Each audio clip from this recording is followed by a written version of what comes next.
Okay, so how is everyone today? Good? All right, on Friday at 7, there's an exam. Okay. So I just want to keep saying that so no one is caught by surprise. Good? So notably, the exam is at 7 p.m., which means it's not in lecture. And that also means it's not in your problem section. You should have received an announcement about the room that you're going to, and that announcement is on the 701 section in Blackboard. Okay, so last time we were talking about surface area. We still have some things to say about that. So I hope that you took the time to remind yourself about circles and what angles and radians are. So as a reminder, given any circle whatsoever of radius r, you can imagine tracing around the circle. Okay, so if you choose an axis,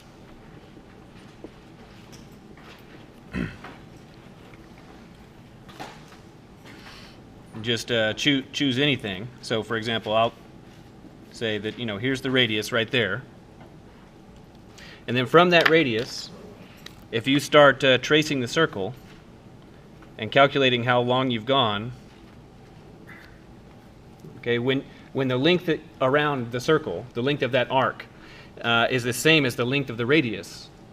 So the length of the red, when you stretch it out, is the same as the length of the radius. Then that angle is what? A radian. 1 radian.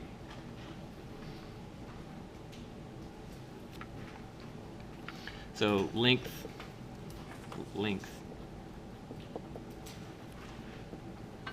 of r is the length of, and then a common name for such a red length is s, such an arc. Then in that case, this angle right there, so theta is 1 radian.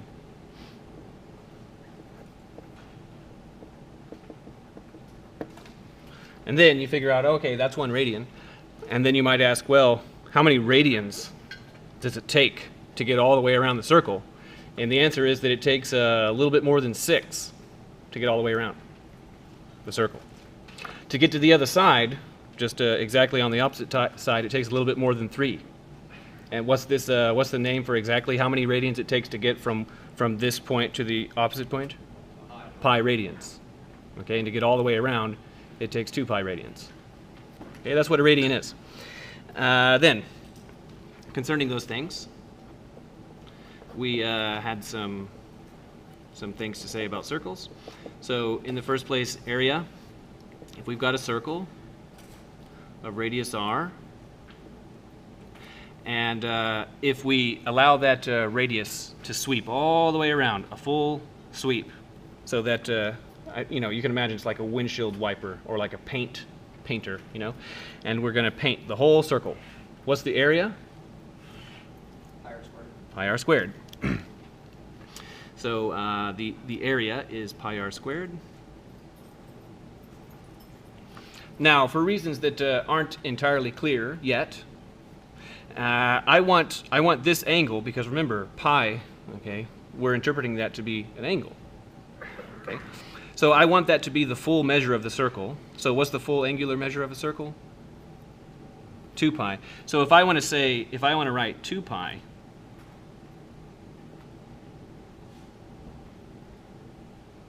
then that's not equal, right? So how do I fix it to make it equal? Area times 2. You divide that by 2. Right, so I'm going to say half. For reasons that aren't entirely clear yet.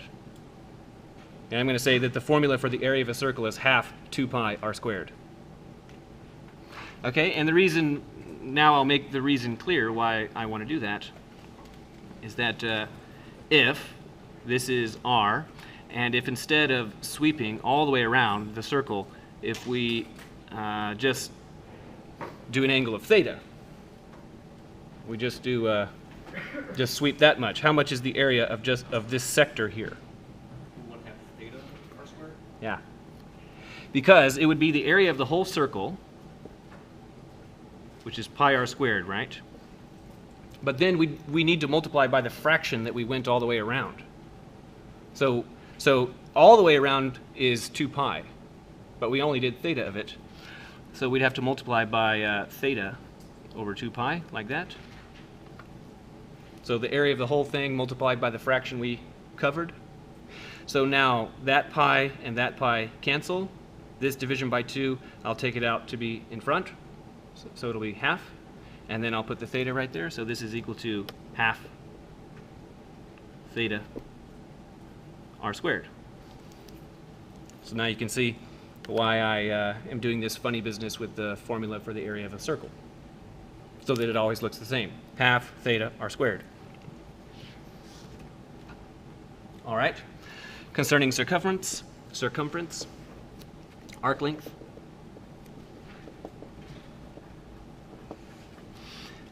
If we have a circle of radius r, and we go all the way around, so that now instead of area, what we're doing is sweeping all the way around like this and asking how far is it? Well, what's the answer? 2 pi r. 2 pi r. And then if instead of doing a full, going through the whole circle, if instead we just do angle theta like this,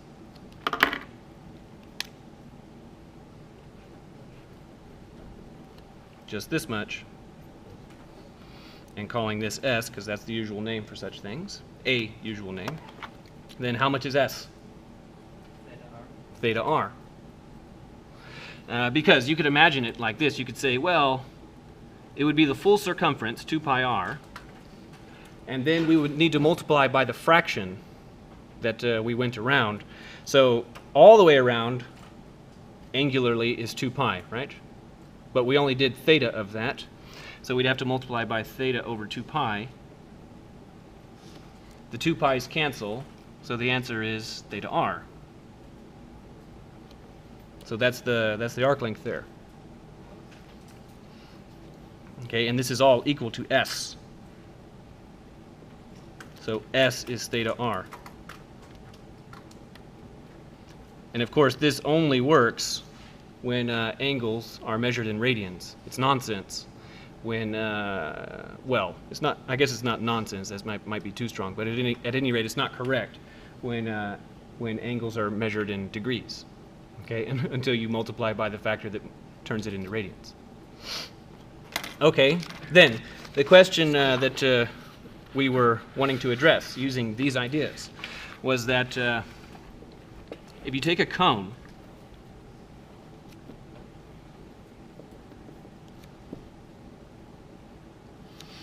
of radius r, and if this is a right circular cone, okay, meaning that that's a right angle in there. So radius r, and this slant height, not the height of the cone, but that slanted height there is L. The question is, how much surface area does that cone have? Okay, the way to address that question is to cut the cone. So I'll cut it right there from from the edge of the circle to the point like that, and then roll it out flat. And it's an interesting result that when you do that, it's actually a sector of a circle.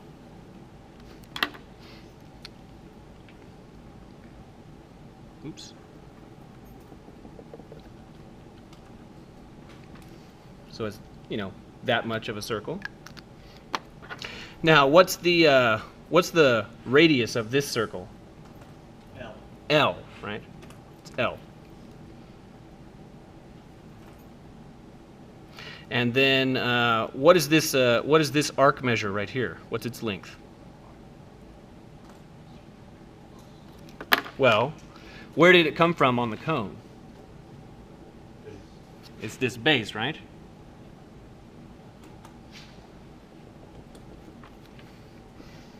And well, that's a circle of radius r, and that's all the way around. So how long is the green? 2 pi r. So that means that this measure right here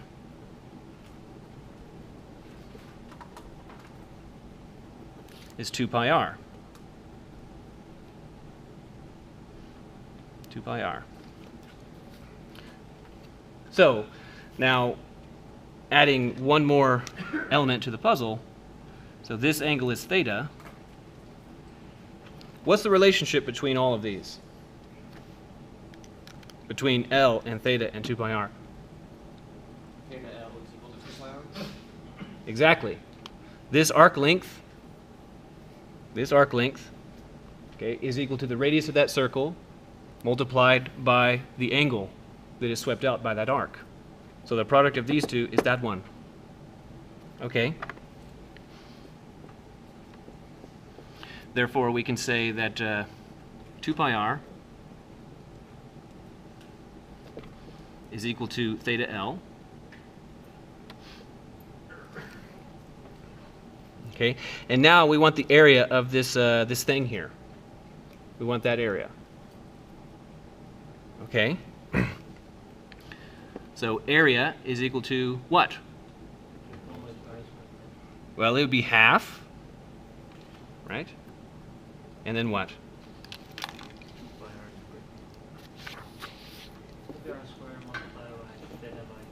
Well, it would be theta, right? So half theta times the radius squared.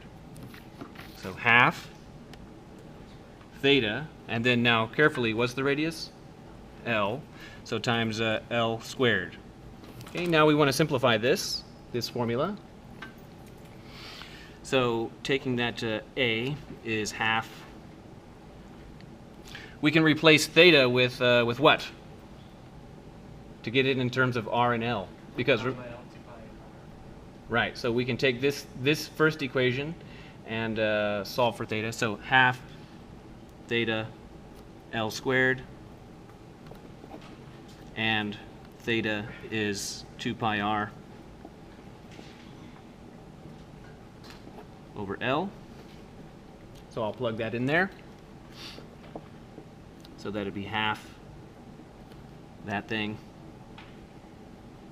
2 pi r over L, L squared. Because L is a positive thing, because this is a cone that actually exists, right? If L was 0, then it wouldn't be a cone, right? I can make a cancellation, and I can cancel the 2's and get what? Pi RL.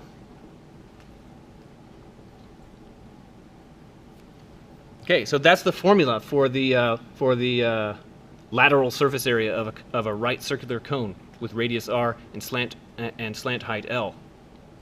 So when I say lateral surface area, that means not including the area of the circle. So like if this was a cone sitting on the street and you wanted to paint it, that's how much paint it would take, you know, assuming you don't have to paint the bottom. The outside, yeah. Okay, so now what we're going to do is, so that's that. So now what we're going to do is take a cone, and we actually need a different but related shape. So here's a cone. I'll say that this is radius R1. So R1. And then now I'm going to take that cone and then cut the top off of it with a plane that's parallel to the base.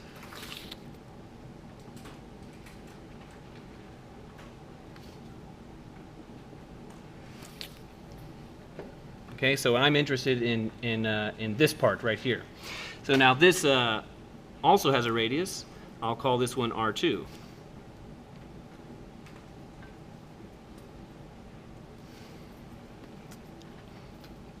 Okay, so then now it's a cone within a cone.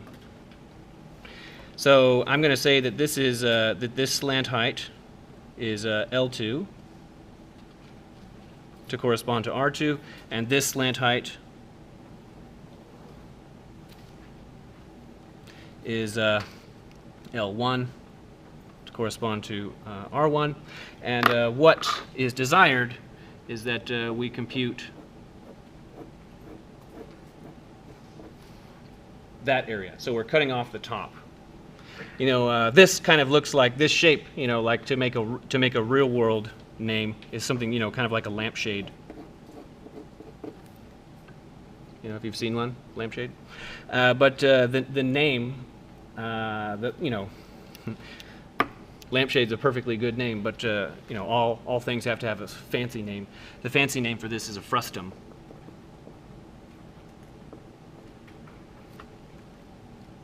So that's its name. So what we want is we want the surface area of a frustum. That's what we want. Now, believe it or not, you deal with frustums all the time, even right now. You know, because if that's you in profile there, then the actual volume of space that you can see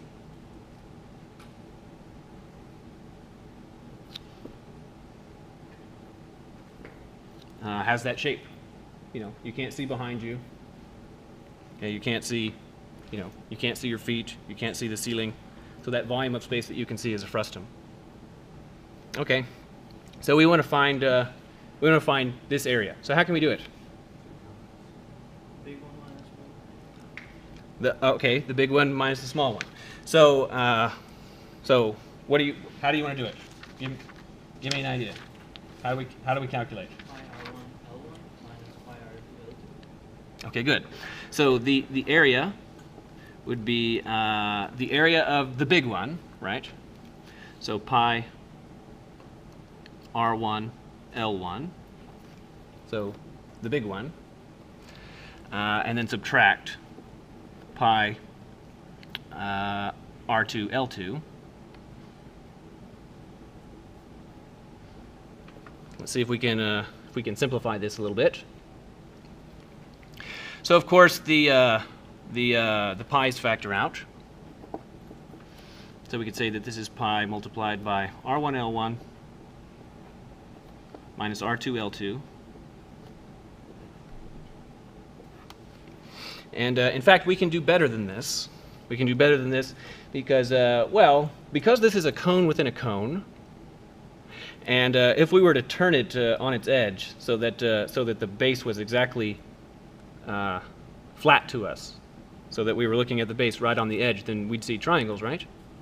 So this is a cone within a cone, but turning it just a little bit, it's also a triangle within a triangle.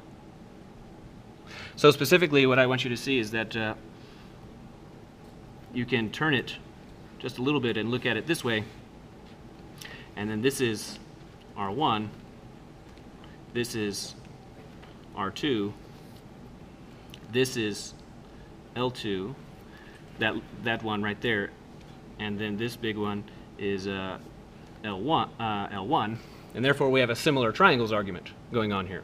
So what can we do?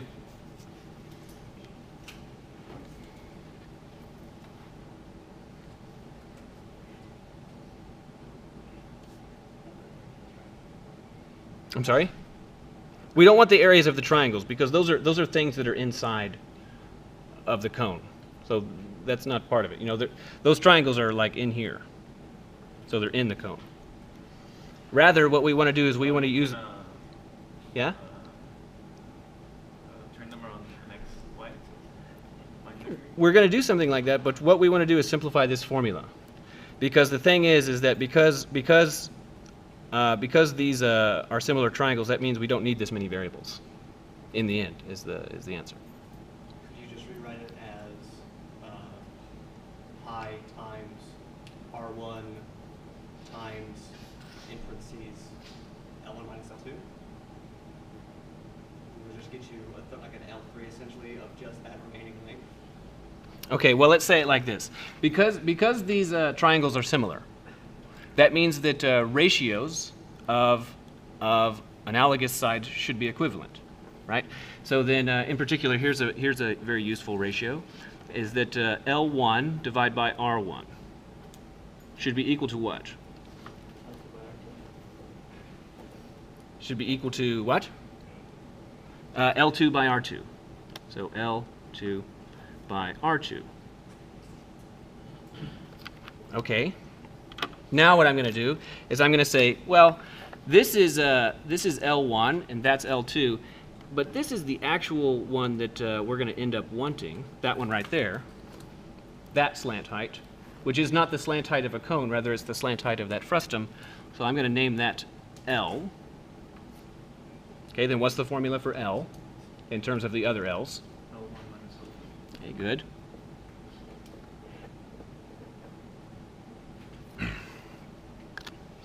Okay, so then for that reason, what can we do?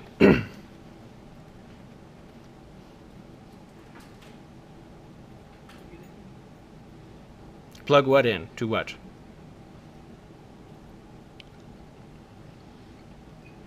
Plug R2. Cross multiplying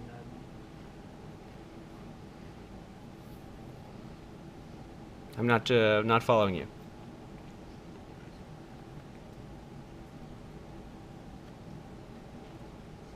Okay, well let's try this. We'll take this equation.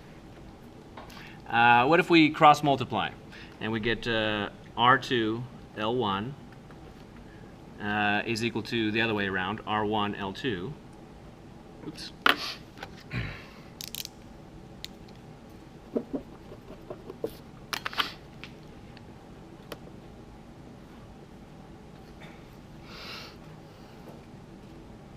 Okay. We'd like to be rid of L2, and we'd like to start moving toward L. So what can we do?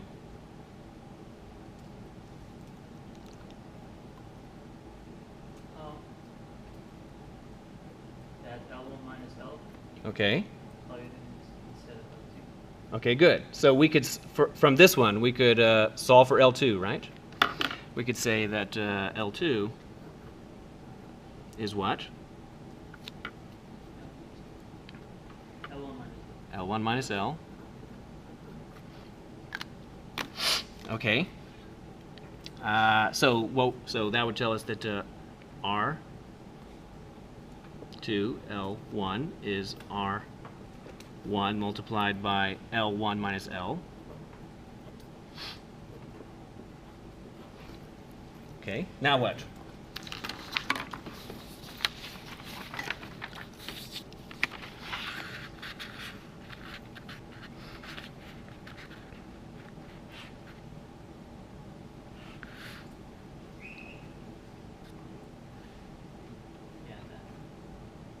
Okay, so taking that, R2 L1 is equal to, I'll multiply that out, R1 L1 minus R1 L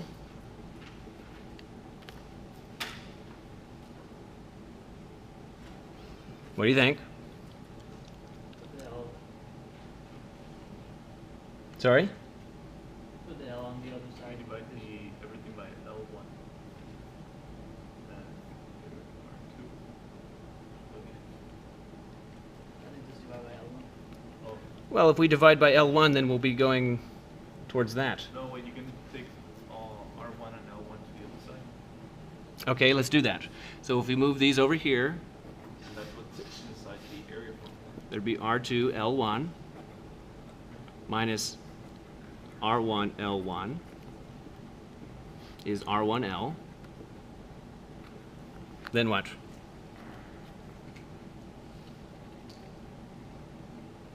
Now divide by L1. Well, look at the left-hand side. What's common? L1. L1. So we could factor out L1 and say that this is R2 minus R1 times L1 is equal to R1 times L. Then what? So we're trying to get a formula that is only going to depend on the R's, okay, and the L. So now what? Divided by R1. Wait, I'm missing something here. This, which gives this, putting this into equation, that. Okay, so now, something's off here. What's going on here? Ah, this formula right here. There it is. So this one right here. Now we want to plug this in somehow. How are we going to plug this into there? Did you forget a negative? Did I? Where is it? Ah, negative. Okay. So we want to get this equation into here. So how do we do it?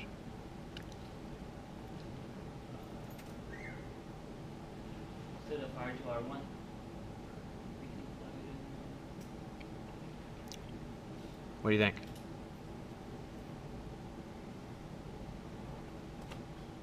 Can we use that area A on the equation? We don't have L2 anymore.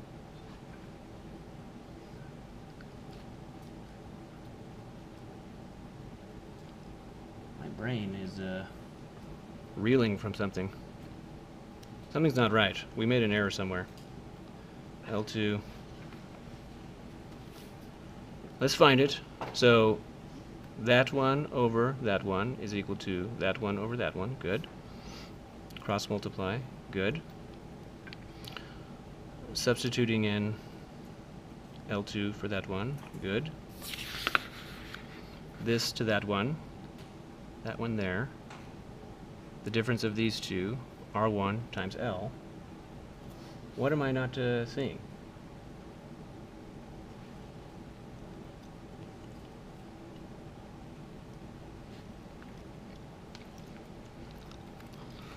Y'all gotta help me see it. I can't see it.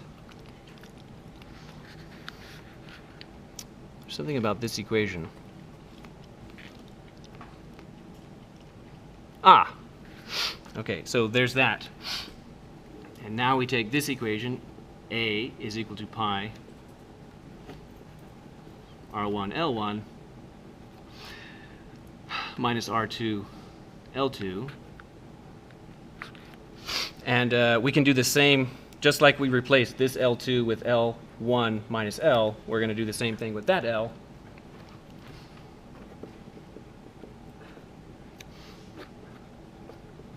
R1 L1 minus R2 L1 minus L.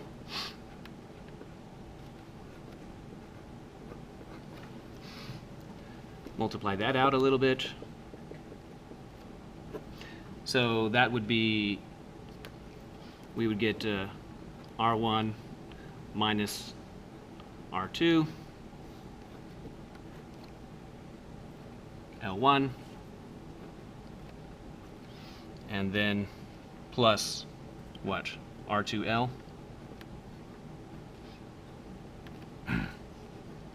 There we go. So now, concerning these, so notice that these are almost the same now. What's the difference between these, between just that term right there and that? So it's L1, but what about these? They're in the wrong order, right? So if we multiply both sides of this equation by -1, then the new right-hand side would be R1L, and then we could factor the negative into there to switch the order of that subtraction to get R1 minus R2 times L1. And so notice that now that is exactly that. So those two are the same now. Combining those, we now have the formula. A is pi multiplied by, I'll replace that with that, R1L plus R2L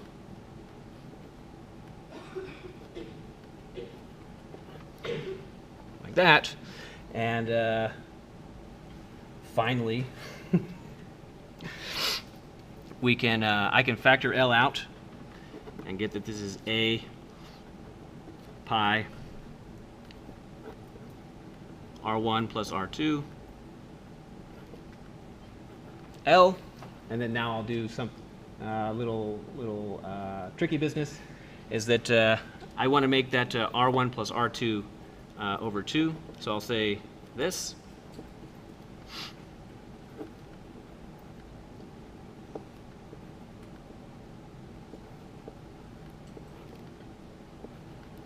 So how do I make it right? Multiply by 2. So what this is telling you is that the lateral surface area of a frustum is 2 pi times the average radius times the slant height. Ah, very good. So that tells you how to calculate the area of this thing.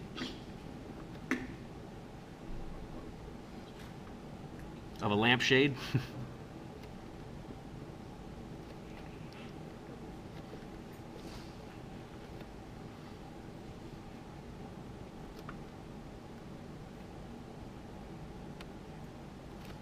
So that's the lateral surface area. And now here's the main trick.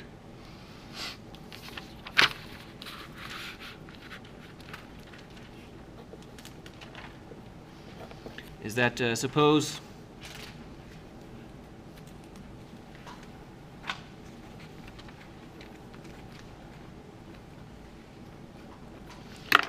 that this is A and B, this is X, and that here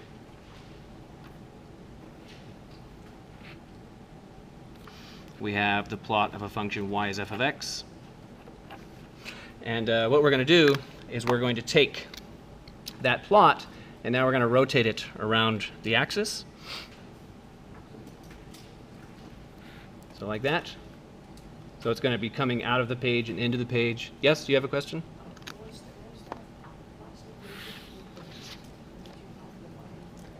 Right, so 2 pi multiplied by the average radius multiplied by the slant height. So we're going to take this and rotate it around the axis.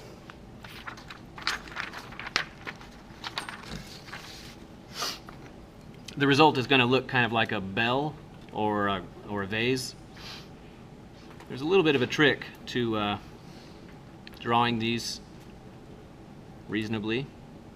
The way I do it is I draw these 2 vertical bars the same amount above and below. Then I just look at that and then I draw a dot there and then another dot the same distance below, like that. And then one right there and another one the same distance below, like that.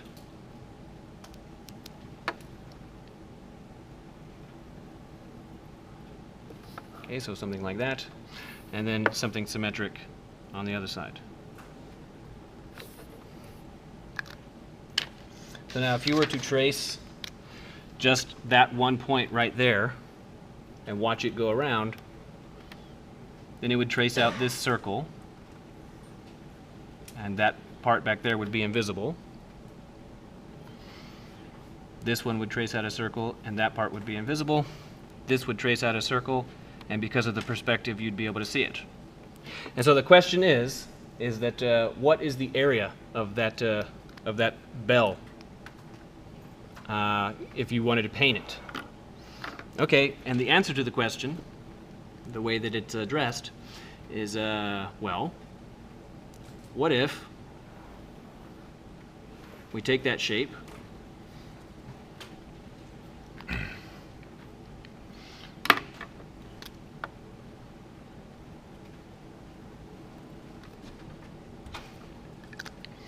and we take that, and I'll cut it into 4 pieces. There's nothing special about 4. 4 is just something that makes it reasonable to draw. And so now I'm going to estimate this as just line segments like this. So that that green curve is the estimate for the red curve, but using only line segments. And now instead of rotating the red curve around, pardon me, rather, what we're going to do is rotate the green curve around.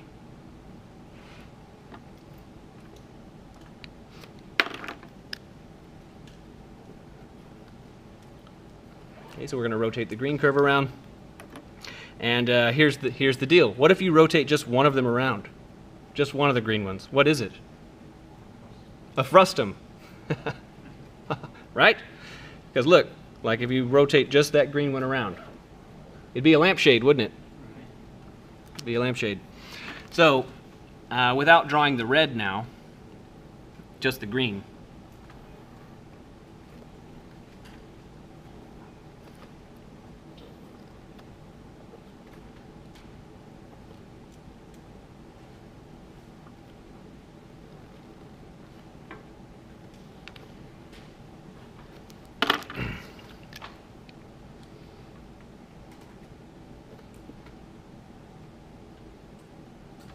When you rotate just that one around the axis, you end up with this frustum.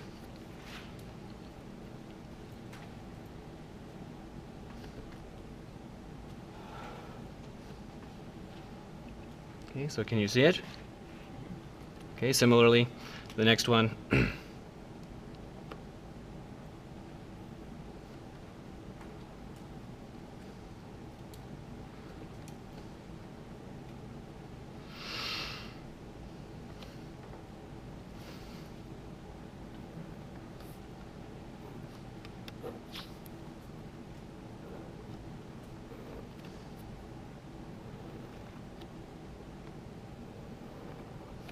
All right, so that's not the same shape, okay, not the same, but at the benefit of doing it this way is that, well, at least we can calculate the lateral surface area of those frustums, right?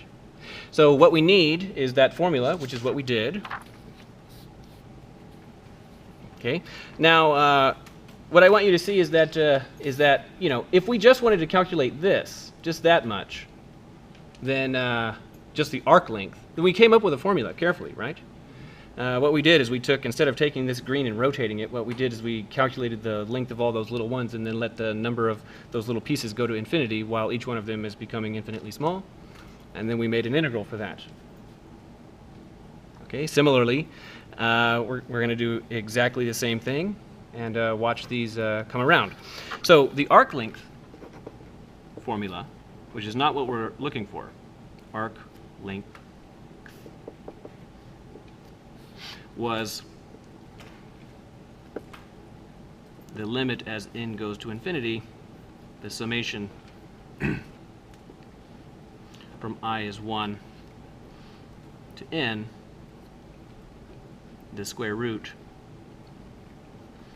of 1 squared plus the derivative of the function at some special place ci, square that,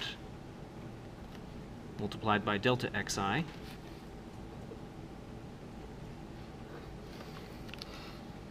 Okay, then of course, the joke, the calculus joke, is that when you compute the limit of a formula with Greek letters, then they become Latin letters. So this is integral a to b square root 1 plus derivative of f at x, square that, dx. Now, this thing in the radical, what is that in the picture? Sum of all the lines. No, just the part in the radical. For one of these pieces. It's the length of that line, right? But we're not looking at those lines, rather we're watching those lines go around. So rather, concerning the frustum, what is that? Slant. It's the slant height, right? This radical is the formula for the slant height. So for this,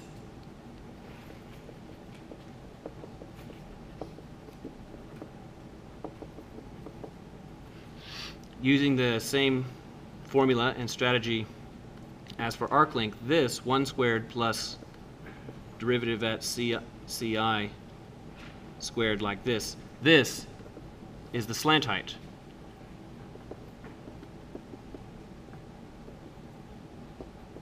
Of the frustum.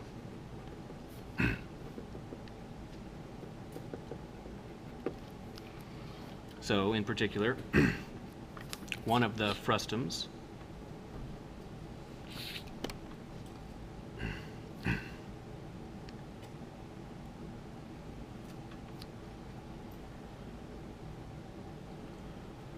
so you got to look at them turned on their side. So this would be frustum I. So that's slant height. Okay. Now we want to compute the average radius.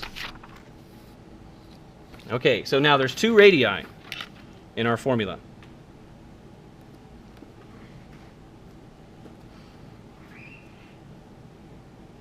Now that radius right there, using the same notation that we were using when we were doing this for arc length, we had named this point, that x point right there, xi. Okay, and we had named that x point xi minus 1.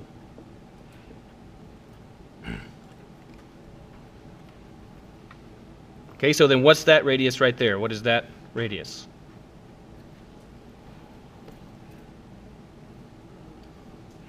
Remember, in the end, we're looking at this picture. Okay, well then what's the formula for yi?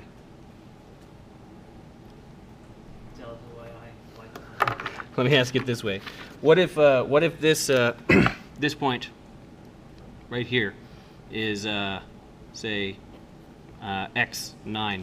Then how high is that point? F of x9, right? That's how high it is.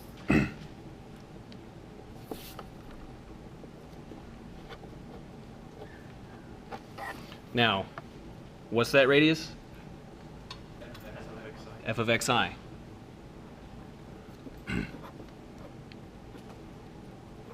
And that one? This one? Very good.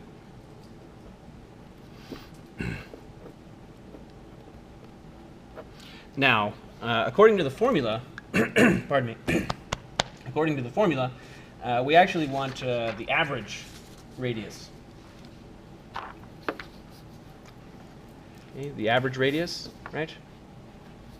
And so that's not really what we want. We don't really want to deal with those directly. So the average radius, in fact, will be obtained by, instead of sampling at xi minus 1 or at xi, we can sample at some point in the middle. So like that point right there. Okay, so I'll call that point. All that we need to know is that point exists. I'll call it xi and then give it a little star. So xi star. So the average radius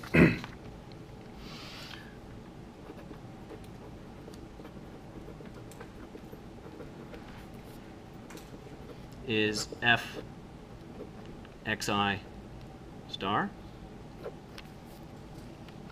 Okay, so then what is the surface area of that particular frustum that we're looking at?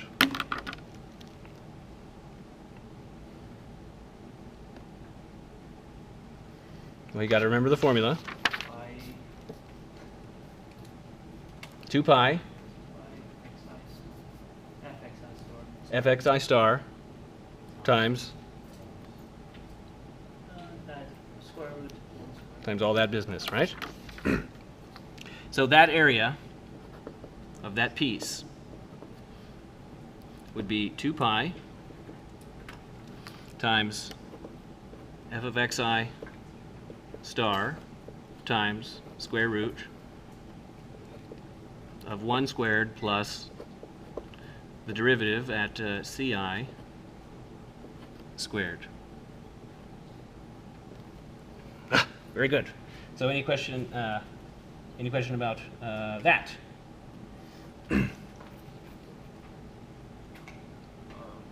wasn't homework, so does that mean It is? I'm solving a homework exercise? like in the previous homework? It was? Okay. Semi word solving? So I haven't heard a question yet. What's your question? I don't know, maybe the homework is what happened. I still haven't understood a question yet. Forget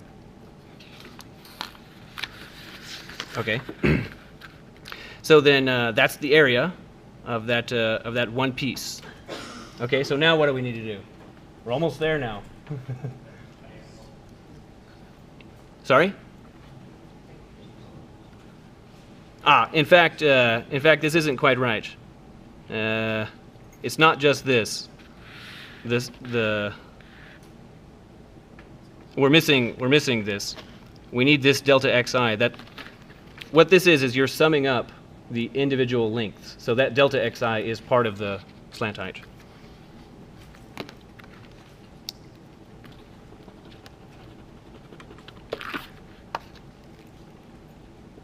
Delta xi. So that is the slant height. Okay, so we need a delta xi right here. Wasn't that for just one Frustum? Yes, that's for one frustum, for one of them. So that's the area of one of them. Okay, so therefore we can say that the area would be the limit as n goes to infinity of the sum from I is 1 to n of all those pieces. So 2 pi f evaluated at xi star multiplied by square root 1 plus derivative of f at ci, square that, delta xi. So without the limit, what that tells you is how to estimate the lateral surface area of a surface of revolution using in frustums. And then computing a limit, that's telling you what the exact answer would be, supposing you let the number of frustums become infinite, and each of the frustums is becoming infinitesimally small. And then we make the standard calculus joke, and that is that when you calculate this limit, all the Greek symbols become Latin symbols. So this would be what? Integral a to b, 2 and pi are what they are. This just becomes a single index f of x, like that. And then square root 1 plus the derivative at x squared dx. So now the reason to go over this formula, how it works, is because I really want to stress to you an idea. And that is that the way area is defined in calculus is you say, well, I don't even know what area is. All I know is what a rectangle is. And then I'm going to say that the product of two consecutive sides is area. Okay, base times height of a rectangle. That's area. So you take a shape that's not a rectangle, and then you ask a question. You pose a question and say, is it possible for me to cut this shape into rectangles? If the answer is yes, then you can calculate its area directly. So an example would be something, like this shape. Is that shape a rectangle? It's not, but you can cut it into rectangles. Then, if you have a shape that is not a rectangle at all, for example, like that shape, the area under that curve, then what you do is you cut that area in rectangles and then compute an approximation using in rectangles. Then you let the number of rectangles become infinite, and that result, if that procedure works, that's called the integral. Okay, so we're saying that area is in fact the infinite summation of infinitely many infinitesimal rectangles. Okay, then So you're cutting a shape into infinitely many little pieces. When we wanted arc length, what we said is, well, I don't even know what that means. But I do know what the length of a line segment is. I know what that is. So what I'm going to do is I'm going to cut that curve into n little pieces and find the length of each piece. I'm going to find the length of each piece, and that gives me an estimate using n pieces for the length. Then I'm going to let the number of pieces become infinite, such that the number of pieces is becoming infinite, and the largest piece is becoming infinitesimally small. So the arc length formula is literally saying that where calculus is concerned, this smooth red curve actually consists of infinitely many infinitesimal line segments for the purpose of calculating its length. Now this bell, if you wanted to paint it, or if you close your eyes and imagine a vase at your apartment or at your mother's house or what have you, okay, it's not a frustum.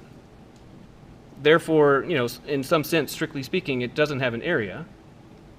But if we carefully work through the area of a frustum, the lateral surface area of a frustum, then what we're saying is that the area of such shapes can be found by cutting this and estimating it with n frustums, and then letting the number of frustums become infinite in such a way that the frustums are becoming infinitely thin.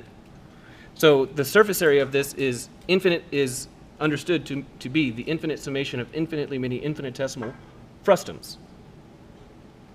And this idea that you're going to take a thing, okay, whatever it is you want to measure, and then you're going to cut it into infinitely many infinitesimal simpler things, okay, where simpler things could mean infinitely many infinitesimal rectangles, or infinitely many infinitesimal line segments, or infinitely many infinitesimal frustums. Okay, this is the fundamental idea of integral calculus, that you could cut something into simple pieces and make them infinitely small, and that will give you the exact answer. Good. So have a nice Monday.